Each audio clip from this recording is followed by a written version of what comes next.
खबरों में बने रहने के लिए बेल आइकॉन दबाइए और 7 आई न्यूज को सब्सक्राइब करिए। लोकसभा चुनाव का बिगुल बजते ही राजनीतिक दलों ने अपनी रणनीति पर काम करना शुरू कर दिया है। देश की सबसे पुरानी पार्टी कांग्रेस ने गुजरात में अपनी वर्किंग कमेटी की बैठक की। इस बैठक में लोकसभा चुनाव की तैयारियों पर चर्चा हुई। इस दौरान बैठक में कांग्रेस अध्यक्ष राहुल गांधी, यूपीए चेयरपर्सन सोनिया गांधी, पूर्व पीएम मनमोहन सिंह, महासचिव प्रियंका गांधी वाड्रा समेत पार्टी के बड़े दिग्गज नेता मौजूद थे। बैठक के बाद सभा कांग्रेस अध्यक्ष राहुल गांधी ने सभा को संबोधित किया और कहा कि इस बार दो विचारधाराओं की लड़ाई है। दोनों विचारधारा गुजरात में है। एक और महात्मा गांधी है जिन्होंने अपना जीवन देश को बनाने में लगा दिया और आज दूसरी शक्तियां इस विचारधारा को कमजोर करने में लगी हैं। उन्होंने कहा कि इतिहास में पहली बार सुप्रीम कोर्ट के 4 जज प्रेस कॉन्फ्रेंस करने आए। आज देश की संस्थाओं पर हमला किया जा रहा है। उन्होंने ये भी कहा कि Narendra Modi make in India, startup India की बात करते हैं, लेकिन युवा आज नौकरी के लिए भटक रहा है। राहुल गांधी ने कहा कि नरेंद्र मोदी ने उद्योगपतियों का कर्ज माफ कर दिया है, लेकिन इनकी सरकार किसानों का कर्ज माफ नहीं करती है। मध्य प्रदेश, राजस्थान, छत्तीसगढ़ में हमने 2 दिनों के अंदर किसानों का कर्ज माफ कर दिया। राहुल ने कहा कि हम जो कहते हैं वही करके दिखाते हैं। और हमारा प्रोग्राम 1-1.5 घंटा लेट चल रहा है, तो आपको कष्ट हुआ, इसके लिए मैं आपसे शुरुआत में माफी मांगना चाहता हूं।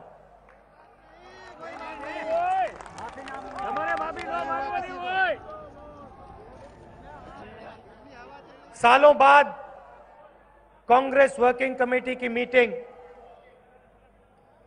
गुजरात में हुई और हमने ये मीटिंग गुजरात में इसलिए की क्योंकि हिंदुस्तान में 2 विचारधाराओं की लड़ाई है और दोनों विचारधारा गुजरात में आपको मिलेंगी। एक तरफ महात्मा गांधी, जिन्होंने अपनी पूरी जिंदगी का हर क्षण इस देश को बनाने में लगा दिया। आज हम उनके आश्रम में थे और अगर यह देश बना है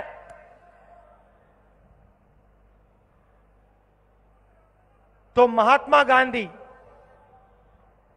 और गुजरात ने इस देश को बनाया है। और आज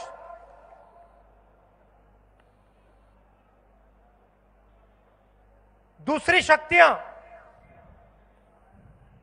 इस देश को कमजोर करने में लगी हैं।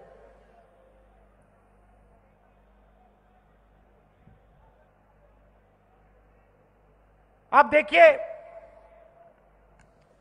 इतिहास में पहली बार सुप्रीम कोर्ट के 4 जज प्रेस के पास जाते हैं, कहते हैं हमें काम करने नहीं दिया जा रहा है, और उसके एकदम बाद जज लोहिया जी का नाम लेते हैं। आमतौर से जनता सुप्रीम कोर्ट के पास जाती है न्याय के लिए। आज के हिंदुस्तान में सुप्रीम कोर्ट के जज जनता के सामने न्याय मांगते हैं, और यह सिर्फ सुप्रीम कोर्ट के साथ नहीं हो रहा है। जहां भी आप देखें, हिंदुस्तान की संस्थाओं पर, इंस्टीट्यूशंस पर आक्रमण चालू है।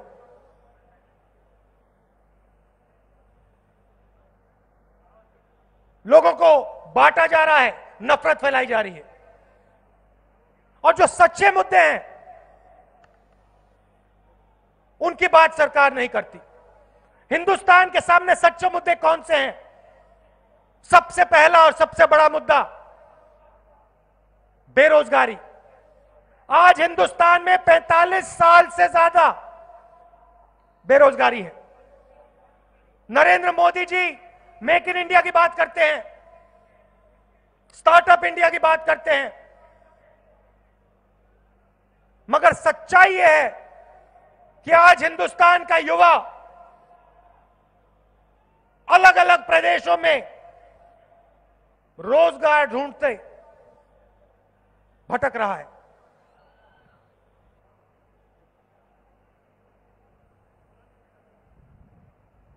$450 युवाओं को 24 घंटे में नरेंद्र मोदी जी की सरकार रोजगार देती है। दूसरी तरफ किसानों का मुद्दा, गुजरात के चुनाव में हमने किसानों की बात की और किसानों ने गुजरात में हमारी पूरी समर्थन की। और किसानों के सामने कौन से मुद्दे हैं? नरेंद्र मोदी जी 3,50,000 करोड़ रुपए 15 लोगों का कर्जा माफ कर सकते हैं, हिंदुस्तान के सबसे अमीर लोगों का, मगर हिंदुस्तान के किसान का कर्जा माफ नहीं कर सकते। 1 रुपया कर्जा माफ नहीं कर सकते हैं। उल्टा अरुण जेटली जी कहते हैं किसान का कर्जा माफ करना हमारी पॉलिसी नहीं है। किसान बीमा का पैसा देते हैं और जब आंधी तूफान आता है तो फायदा उन्हीं 15 लोगों की कंपनी को होता है। आप पैसा भरो और सीधा का सीधा पैसा उनकी जेब में जाता है।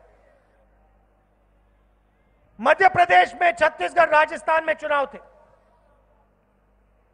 हमने रोजगार का, किसान का मुद्दा उठाया और हमने वहां साफ कह दिया, और वही बात मैंने गुजरात में कही थी कि देखिए हम जो कहते हैं हम करके दिखा देते हैं।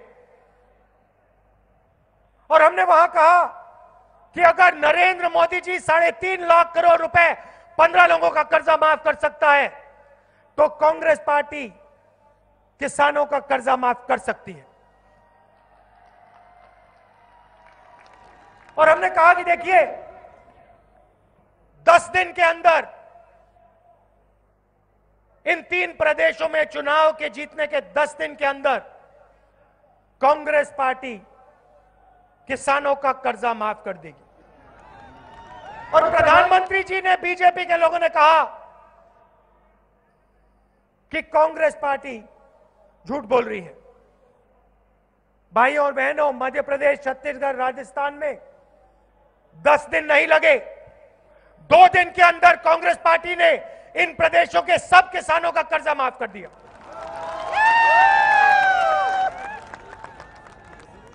और मुझे दुख होता है कि गुजरात के किसानों का कर्जा हम माफ नहीं कर पाए, क्योंकि मैं जानता हूं कि आपको भी जरूरत है।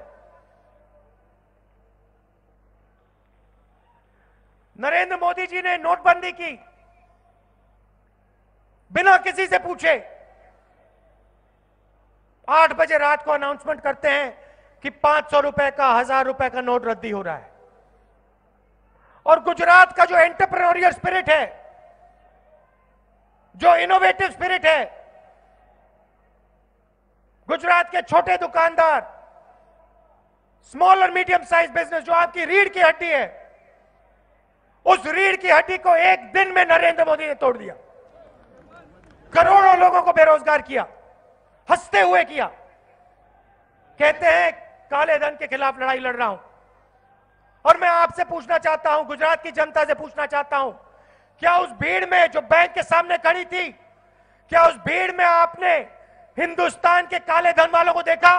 क्या आपने अनिल अंबानी को देखा, नीरव मोदी को देखा, मेहुल चौकसी को देखा? नहीं। उस लाइन में हिंदुस्तान के गरीब लोग थे, हिंदुस्तान के किसान, हिंदुस्तान के मजदूर, माताएं, बहनें। 15 लाख रुपए वापस करने का कहा था, मिल गया आपको 15 लाख रुपए, आ गया आपके बैंक अकाउंट में। जहां भी जाते हैं कोई ना कोई झूठ बोल जाते हैं। गब्बर सिंह टैक्स कहा था कि एक टैक्स होगा, सिंपल टैक्स होगा, 12 बजे रात को अनाउंस करते हैं, पता लगता है कि 5 अलग अलग टैक्स, और आज तक गुजरात के छोटे दुकानदारों को, स्मॉल मीडियम साइज बिजनेस वालों को जीएसटी समझ नहीं आई। मैं आप सबको आश्वासन देना चाहता हूं कि 2019 में जैसे ही कांग्रेस पार्टी की सरकार बनेगी, वैसे ही हम जीएसटी को रिफॉर्म करके आपको एक टैक्स वाली जीएसटी दे देंगे।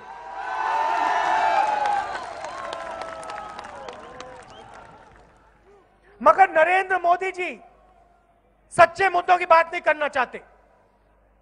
नरेंद्र मोदी जी देश को यह नहीं बताना चाहते कि पिछले 5 सालों में उन्होंने रोजगार के लिए कुछ नहीं किया। नरेंद्र मोदी देश के किसान को यह याद नहीं दिलाना चाहते कि उन्होंने पिछले 5 साल में किसानों की बात नहीं सुनी, किसानों का कर्जा माफ नहीं किया, किसानों की मदद नहीं की। यह नहीं याद दिलाना चाहते कि उन्होंने किसान से बोनस छीना। एक के बाद एक नई बातें करेंगे।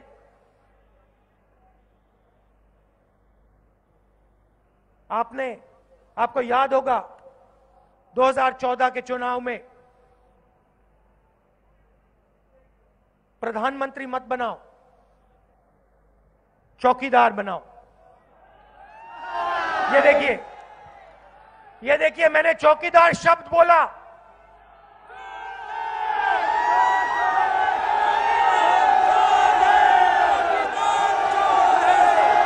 ये देखिए चौकीदार।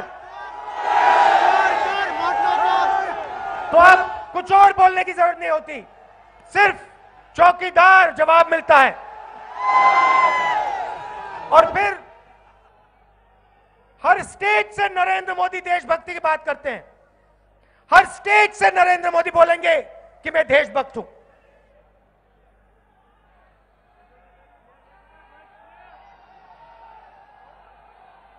राफेल हवाई जहाज, नरेंद्र मोदी वायुसेना की प्रशंसा करते हैं, मगर नरेंद्र मोदी देश को यह नहीं बताते हैं कि उन्हीं पायलट्स और उसी वायुसेना के जेब में से नरेंद्र मोदी ने 30,000 करोड़ रुपए चोरी करके अनिल अंबानी के जेब में डाला है।